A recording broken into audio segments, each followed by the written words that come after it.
Welcome to The Way Home with Laura Smith, the show that brings you wonderful guests, helpful advice, and uplifting stories. The Way Home. Live inspired. Here's your host, Laura Smith. Well, as the school year ends, teen drivers are hitting the road with more freedom, of course, and definitely more risk. And according to the National Highway Traffic Safety Administration, young drivers aged 15 to 20 years old make up just 5% of all licensed drivers. However, they do make up nearly 13% of all property damage-only crashes, more than 12% of crashes with injuries, and upwards of 8% of all drivers involved in fatal crashes. And several factors contribute to the sharp increase in these accidents and even the fatalities. And here with several reasons why and some wonderful tips and solutions is John Way. He's the Director of Consumer and Technology Insights at State Farm Insurance. So good morning, John. Thank you so much for joining us. Good morning, Laura. Happy to be here. Appreciate you having me on. I always worry about that. You know, I don't have a teen driver anymore, and I wasn't even a teen driver. I got my driver's license in my 20s, but oh, wow. There are a lot of them out on the roads, that's for sure. And I have a lot of happy parents who were saying to me, oh, I'm so excited. My son's just gotten his license and he's 16 years old. And I'm thinking, oh, boy, you know, I get worried about that. And they're just excited to have somebody take over some of the driving duties, right? Totally understandable. Totally. Yeah. So, but 100%. What, you know, these statistics are pretty alarming. So what are some of the reasons why it's so high with the accidents, the crashes, and the fatalities? But what are some things that State Farm and you have come up with in terms of ways to mitigate that? Yeah, appreciate the question, Lauren. Maybe let's zoom out and frame the problem statement a little bit here. You did a really nice job teeing it up. But truthfully, until I became the father of a teenage driver, which I now am as of about 2 weeks ago, I had not paid a lot of attention to this notion of the 100 deadliest days, but that's indeed where we find ourselves right now. It's the period of time between Memorial Day and Labor Day. And according to the CDC, our teenage drivers are 20% more likely to be involved in a fatal car crash during this period of time. And Laura, we know that our teens will get better as they experience more drive time, but teens are risky drivers as they get going. I think this is a call to attention and a call to action to realize that the summertime is a particularly dangerous time for our teens. And probably easy for your listeners to kind of piece through or sort through some of the rationale there.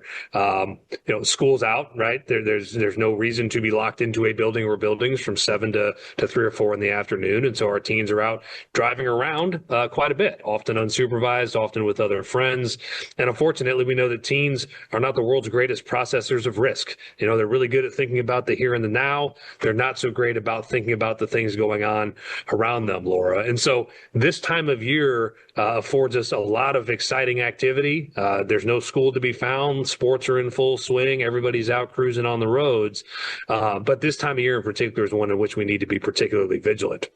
If you don't mind, share a couple stats with you that I think help underscore this, Laura. Yes. So we've already kind of talked about the fact that our teens are 20% more likely to get in a fatal car crash during the summer.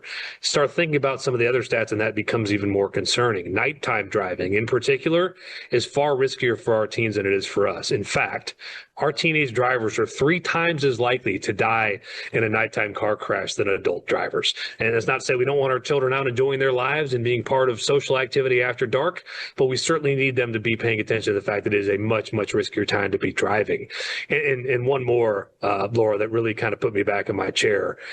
A group of high school students, when surveyed, a full 43% reported that they are not always wearing their seatbelt when they are a passenger in a vehicle. And unfortunately, that not wearing of a seatbelt has real consequences. In 2020, among all teen drivers and passengers that were killed in a car crash, 56% were not wearing a seatbelt. And I know at times this messaging can sound old, and we've been talking about this for some time, but parents and teens, please click that safety belt when you get in the vehicle. It is the single most important thing you can do for your safety and well-being. Are they not being taught in driving school how important it is, or that it's even a rule that they can be fined with if they are caught not wearing one? Why is it? Is it just the nature of being young and, again, not really thinking about the risks? I think it's a bit of a perfect storm, Laura. I think it's the naivety of being young and thinking that you're a little bit invincible. I don't think it's a fault of the driver instructors or educators that are trying to reinforce the message.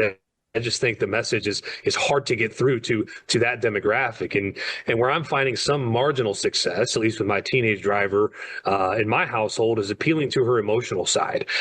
Just talking to her about the fact that this is dangerous seemingly only goes so far. But when I'm able to paint a more vivid picture of what my life would look like without her in it, it starts to feel a little bit more real. And look, we're not in the habit of wanting to go around scaring our children routinely, but in this setting, to scare them a little bit into understanding just how serious some of these consequences are, I think it's a conversation worth having.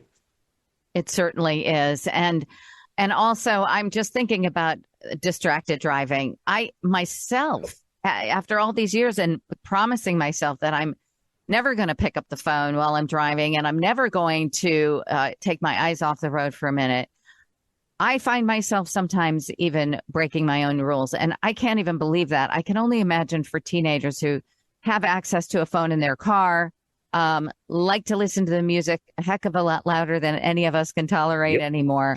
So distracted driving, how do we, are there any tips you can give us on what to tell our teen drivers? Well, I'll tell you, to Laura, help them. Yeah. Besides scaring them half to death, or maybe even with scaring them to death. Yeah. That should remain part of the tactic toolbox. Make no mistake. The scare tactics can be useful in certain settings, but you hit the nail on the head. I think that this is the primary issue that parents should be concerning themselves with, and the primary conversations to be having with our teenage drivers, right? Driving is hard enough absent the cell phone distractions. There's so much going on around us on the roadways that it's always been important to pay attention.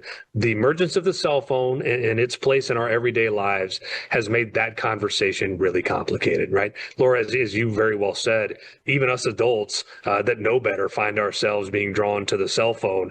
Our children and our teens that have known the cell phone from the time they were very, very small have an even harder time putting that thing down. When it's what they're using to connect with their friends and what they're using to understand their schoolwork and how they're getting in touch with their coaches after school, it feels like they're being robbed of something anytime that they have to distance themselves from the cell phone. But we have got to find ways to convince them to do it, and ways to convince at a time in which we're kind of going in the other direction, Laura. It used to be kind of widely understood, or kind of the running hypothesis, that folks would look at their cell phones when they were at a stoplight or at a stop sign, or they were in slow moving traffic in the middle of the city, and it felt like they could take a glance to go look at their phone, even though we know that 2 seconds away can double your risk of getting into a crash. Flash forward to 2026, and a recent study by the Insurance Institute for Highway Safety has shown that drivers are now far more likely to be using their phones even while speeding, while exceeding the established speed limit. Myriad reasons for it. I think vehicle technology has inherently made us feel safer, but it's also created this illusion of the ability to multitask. And so, truthfully, there aren't great ways to overnight solve this problem, Laura, or to magically start talking about this in new and different ways with our teenage drivers. But I think the first step is just talking about it and openly and actively talking about it, and perhaps doing so in the ways where we admit our own failures and defeats as parents, that we're having a hard time putting these things down, or recognizing that it's even far harder for them to be doing it. And as such, when we're doing it, when we're making intentional note to put our phone on silent and put it in the cup holder, or ensuring that we're plugging in our navigation before we back out of the driveway, we're not only role modeling that behavior in real time, we're making a point to pivot sideways and literally talk about that with our children. Because again, I think the drivers, educators, the teaching schools do a fantastic job of preparing our teenage drivers for the roadways. But when it's mom or dad trying to connect in an emotional way, it adds additional credibility to that conversation. Yeah, I think you said two words that I think, looking back now, was I a good role model? And I think that is a lot of it too. Well, how do your kids grow up watching you and mimicking your behavior? Is there an aspect to how kids end up driving themselves as how they've seen their parents take the wheel? No question, Laura. And truthfully, it starts as soon as they're able to look forward in their car seat and pay attention to what mom and dad are doing. And that is a heavy burden that we bear as parents to know that they're always watching. But we've always known that. I think the call to action now is being more vocally active and in talking to them about what we're seeing and feeling and how they should be seeing and feeling. We fall into the same traps, right? There's a lot going on in our daily lives. There's a lot going on within the cell phone world that we want to be connected to. It's incumbent on us to disconnect from that noise and reconnect with each other, because again, parents have the best opportunity and the most impactful opportunity to role model that behavior day in and day out, and again ensure that our kids are picking up what we're laying down as we're doing it. That's incredible information. And really, I don't think we can talk about it enough. We could have this be the topic every weekend, and it still would feel important and crucial to do. So just where, if someone's wanting to have these preliminary conversations, or maybe even the 10th conversation on the same topic, John Way, is there a good place where they can go for tips parents can find easily? There sure is, Laura. I would appreciate your listeners heading out to statefarm.com to take a peek at all of the good content we have out there relative to safe driving and distraction. We've also got some really good partner content out there from generationdistractedfree.org. And again, please do not underestimate the importance that even a small step towards safer driving can do for all of us. Absolutely. Thank you so much. I really appreciate all that you've contributed today. And John Way, Director of Consumer and Technology Insights at State Farm Insurance. Go to statefarm.com. Is it statefarminsurance.com or statefarm.com? Just statefarm.com. That's easy enough. And then look for content there that can help you have your very crucial discussions with your own children as they are starting to drive and continuing so throughout their lives. Thank you so much, John. Thank you, Laura.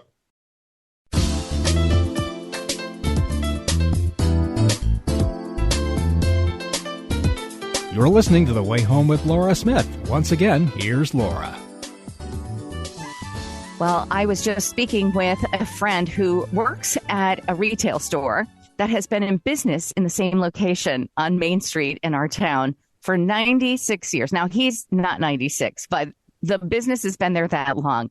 And he just got back from Washington, D.C., where he joined 49 other people that are there to basically celebrate small business and what it means as the lifeblood of all of our communities. And it is so true. And so many people, when they think about what their life is going to be about, at least half of them want to open a business. It's easier these days, but in some ways you have to know exactly how to navigate. We have Brett Perkins with us. He's the Senior Vice President of Community Growth and Economic Development at Comcast Corporation. And he knows exactly what it takes these days to get something going and the kind of technology and everything else. Thank you so much, Brett. Laura, thanks. It's great to be with you today. Yeah, so I'm always amazed when I hear, like we think of the world kind of being run by large corporations and such, but really, I'm always interested and surprised and happy to find out that so many of the new businesses in the country are small businesses, like from friends like you and me. So tell us about that, the climate that we're in right now for opening a small business, and what does it take? Yeah, absolutely. And I think it really is important to know the data tell us that nearly half of all Americans work in a small business, and 99% of all the businesses in this country actually are small businesses. So they have a aggregate impact on the nation. But as you noted, I mean, they really are the lifeblood of our local communities. And it is pretty striking during these uncertain economic times that, more of our neighbors are raising their hands to say, I can build something. Right. It's an incredibly powerful signal about optimism and resilience. And a bit of the culture that we have here of, seeing something that either needs to be built or a service that needs to be delivered and saying, I think I can do that. Absolutely. I think about how, everything from a laundromat to a restaurant to a boutique and everything in between, and how we all grow up at some point in our lives wishing we could start some kind of business.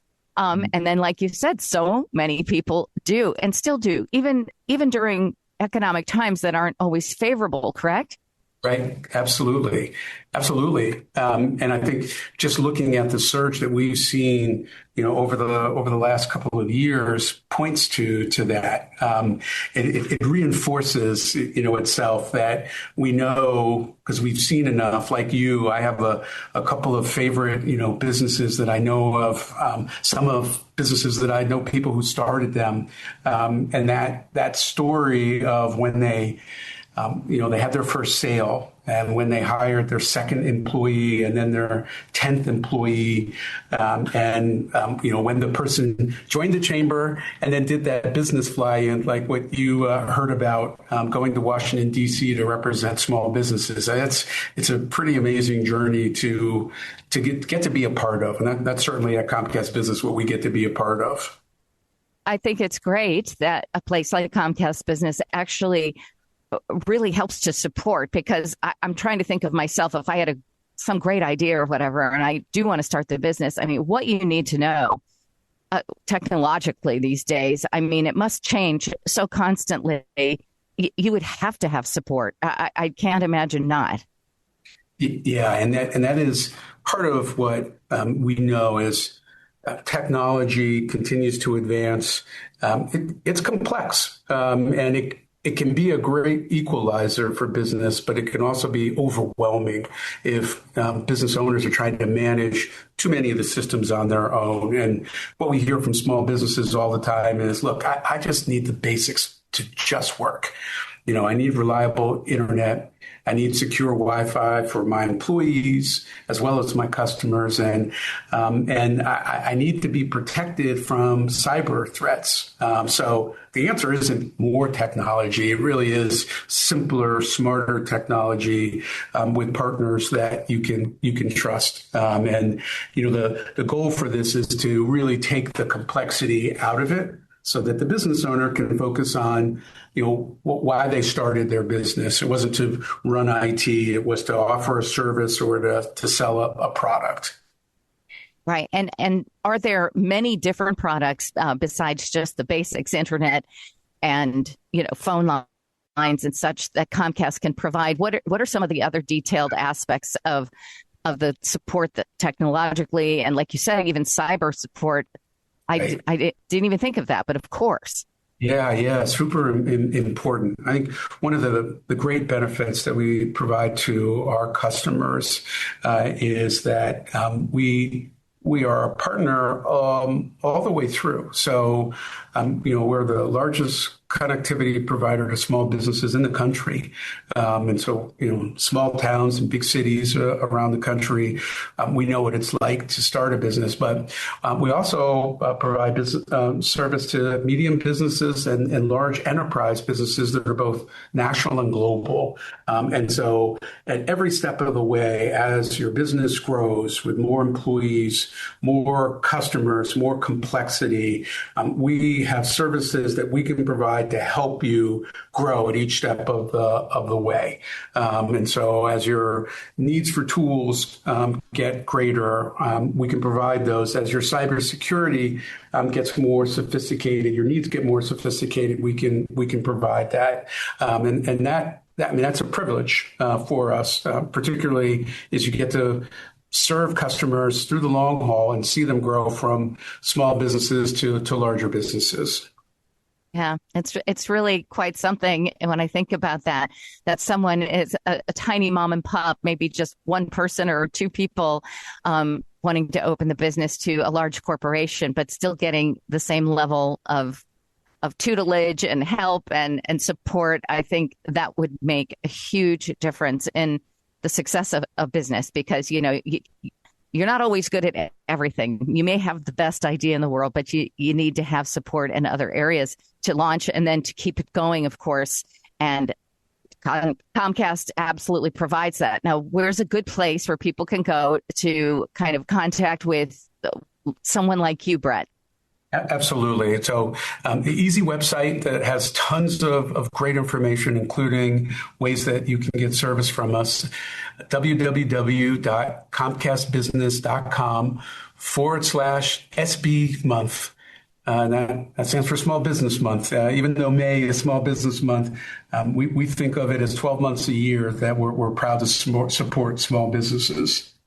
I love that. I really do. And I think it really does make a difference, especially here in our country. I'm so proud of the fact that we just have so many entrepreneurs and so many people with vision. And there's a company like Comcast that can help to be the wind beneath their wings in all ways, technological, and also just there with the support, with the know-how and all the data. Thank you so much. Brett Perkins, Senior Vice President of Community Growth and Economic Development at Comcast Corporation. Thank you for your help today. It's very inspiring.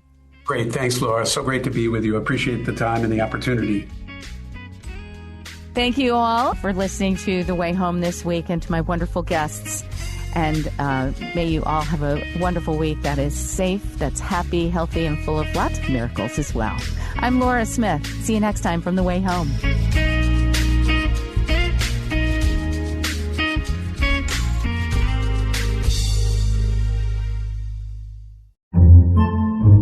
Podcasts by Federated Media.